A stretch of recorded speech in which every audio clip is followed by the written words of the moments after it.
warahmatullahi wabarakatuh. Selamat berjumpa lagi para siswa yang Bapak sayangi. Kita berjumpa lagi pada pertemuan pembelajaran jarak jauh yang ke-6. Di PJJ 6 ini kita akan membahas tentang teks eksposisi. Namun sebelumnya perlu Bapak ingatkan, kalian semoga dalam kondisi sehat walafiat, sehat lahir maupun batin.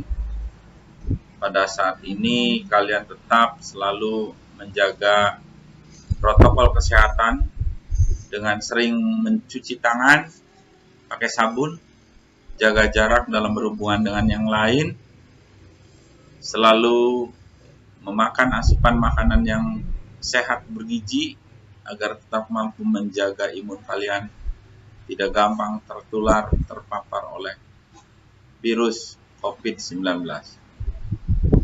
Baik, untuk itu kita ikuti tayangan pada tampilan selanjutnya.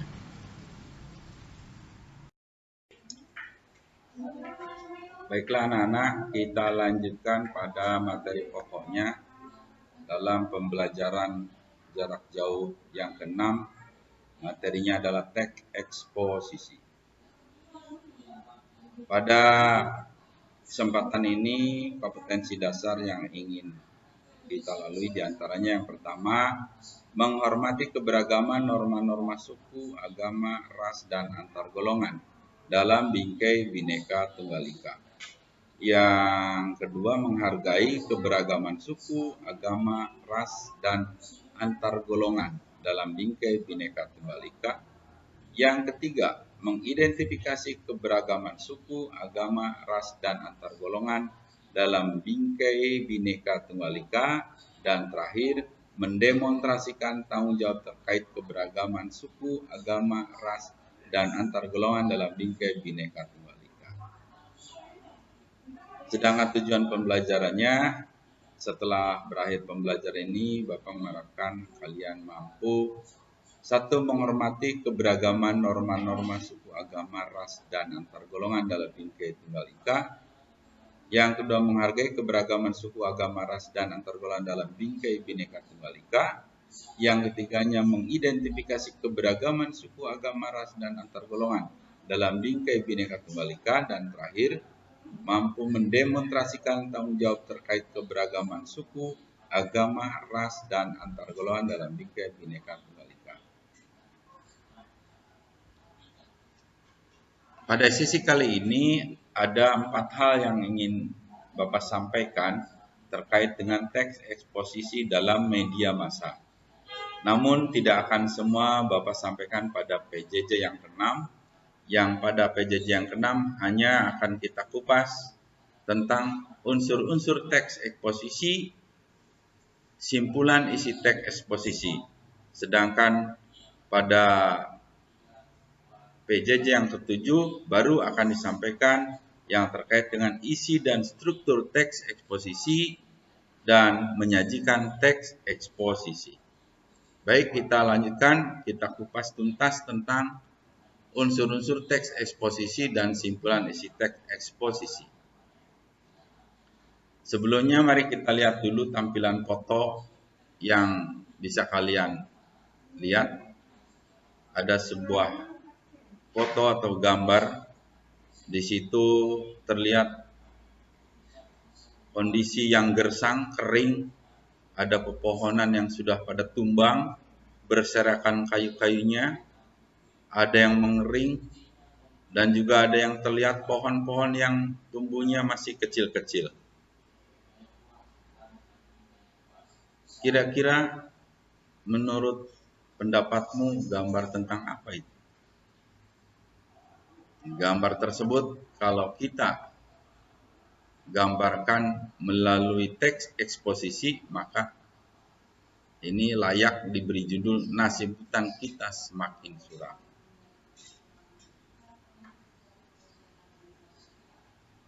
Urainya, jika pemerintah tidak cepat bertindak dalam 10 tahun mendatang, hutan Sumatera akan musnah. Hilangnya hutan Sumatera akan diikuti oleh musnahnya hutan Kalimantan. Pengolahan hutan tidak menunjukkan adanya tanda-tanda perbaikan dibandingkan tahun sebelumnya. Sebaliknya, kecenderungan justru semakin memburuk. Kebakaran hutan masih terus terjadi dan penebangan liar semakin meningkat. Diperburuk lagi dengan rencana pembukaan lahan hutan lindung bagi pertambangan. Keadaan tersebut jelas menambah suram nasib hutan. Keterpurukan sektor kehutanan bersumber dari sistem pengelolaan yang didominasi oleh pemerintah pusat dan mengesampingkan keberadaan masyarakat lokal. Adanya konflik-konflik seperti konflik antar masyarakat lokal dengan perusahaan, atau antara masyarakat lokal dengan pemerintah, semakin memperburuk kondisi kehutanan di Indonesia. Selain itu, lemahnya penegakan hukum menyebabkan semakin parahnya kerusakan hutan. Kerusakan hutan telah mencapai kurang lebih 2 juta hektar per tahun. Hal ini berarti setiap menitnya Indonesia kehilangan hutan seluas 3 hektar atau sama dengan 6 kali luas lapangan bola. Sumbernya dari www.hutankita.com. Nah, terkait dengan paragraf tadi, mari kita kupas tentang unsur teks eksposisi ini. Dalam unsur-unsur teks eksposisi ada 3 hal. Yang pertama yaitu yang berkaitan dengan gagasan atau ide. Yang kedua yang terkait dengan fakta. Yang ketiganya dengan pola. Apa maksudnya gagasan atau ide itu? Gagasan atau ide itu merupakan hal pokok yang menjadi bahan pembicaraan di dalam sebuah tampilan teks eksposisi. Dari sini kata kuncinya bisa kita lihat pada kata-kata yang berwarna merah. Kita lihat dari atas, ada kata hutan, kata suram. Ada kata hutan, ada kata musnah. Ada kata hutan, ada kata musnahnya. Ada kata hutan, tidak adanya perbaikan. Ada kata kebakaran hutan. Ada kata penebangan liar. Ada kata pembukaan lahan hutan lindung.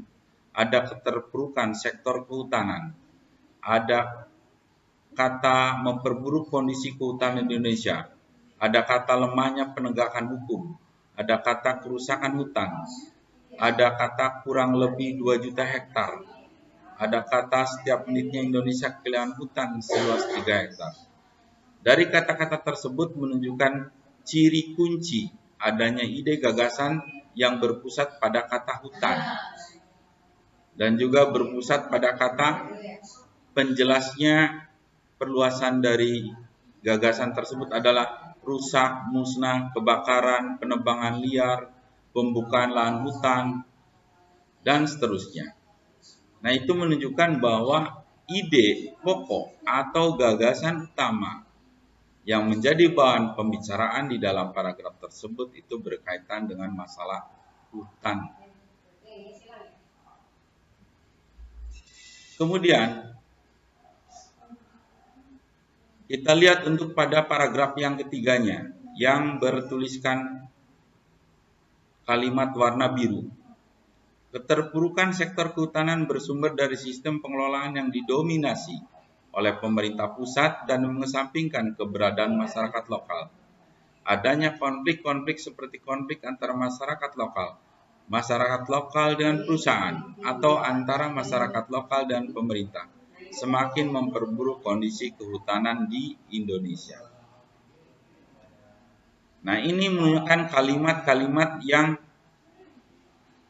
membuktikan adanya kejadian atau peristiwa yang betul-betul nyata, bukan rekayasa, bersifat faktual.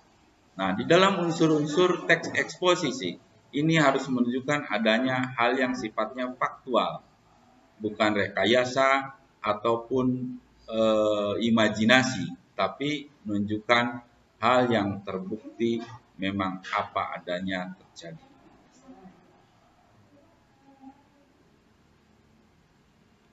Selanjutnya, mari kita soroti lagi dari paragraf yang tadi, namun pada kalimat-kalimat yang berwarna merah.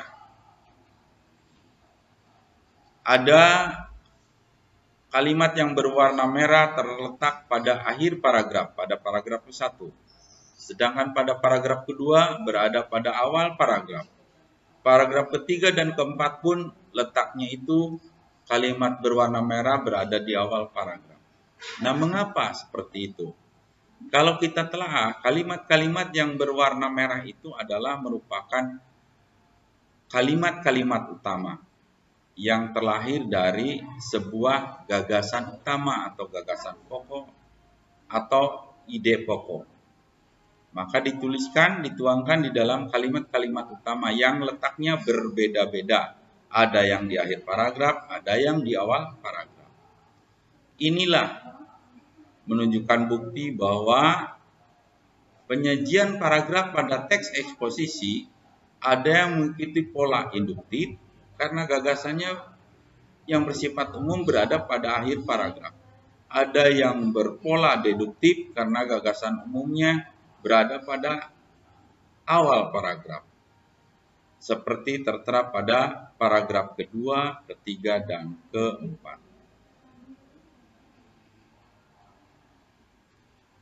Kemudian kita beralih pada simpulan isi.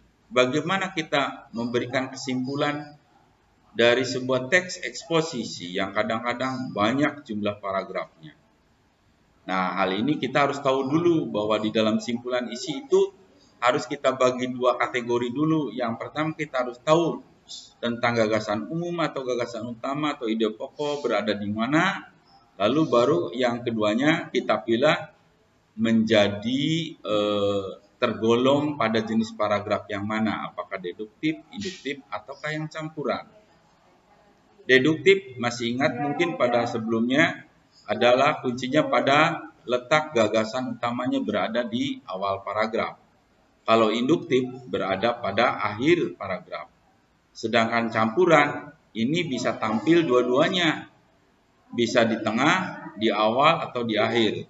Campuran antara letak gagasan utamanya berada di awal paragraf dengan di akhir, atau di awal paragraf dengan di tengah paragraf, atau di tengah paragraf dengan di akhir paragraf, ataukah di awal paragraf dengan di akhir paragraf.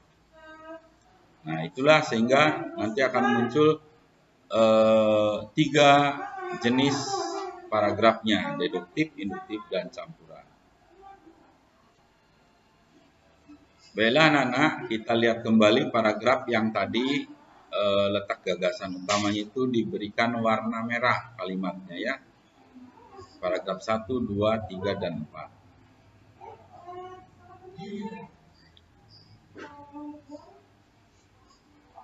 Jadi kalimat yang berwarna merah itu merupakan kalimat-kalimat yang berisi gagasan utama atau ide pokok. Kemudian dengan melihat posisinya, maka bisa menunjukkan paragraf tersebut tergolong ke dalam jenis paragraf yang mana. Nah, maka dari situ untuk paragraf yang pertama, karena letaknya ada di akhir paragraf, gagasan utamanya atau kalimat utamanya, maka itu tergolong ke dalam jenis paragraf induktif. Sedangkan yang paragraf kedua,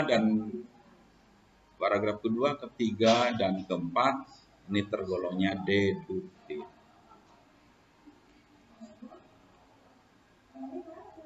Sehingga kalau kita sudah mampu menentukan hal tersebut, maka kita bisa menentukan hasil simpulannya.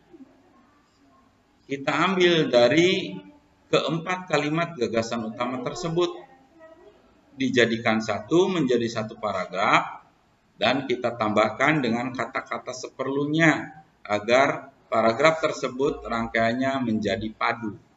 Artinya padu, kalimat pertama dan berikutnya bisa menyusun sebuah pengertian yang berkesinambungan, merujuk kepada satu pembahasan. Hasilnya seperti ini. Hilangnya hutan Sumatera akan diikuti oleh musnahnya hutan Kalimantan. pengolahan hutan tidak menunjukkan adanya tanda-tanda perbaikan dibandingkan tahun sebelumnya. Keterpurukan sektor kehutanan bersumber dari sistem pengolahan yang didominasi oleh pemerintah pusat dan mengesampingkan keberadaan masyarakat lokal. Selain itu, lemahnya penegakan hukum menyebabkan semakin parahnya kerusakan hutan. Itulah anak-anak untuk simpulan paragrafnya dari teks eksposisi yang berjudul Nasib Hutan Kita Semakin Suram. Sampai di sini dulu pertemuan di PJJ 6 kali ini anak-anak. Jangan lupa kerjakan latihannya pada program e-learning ya. Di e-learning itu nanti ada tugas tes yang harus kalian kerjakan.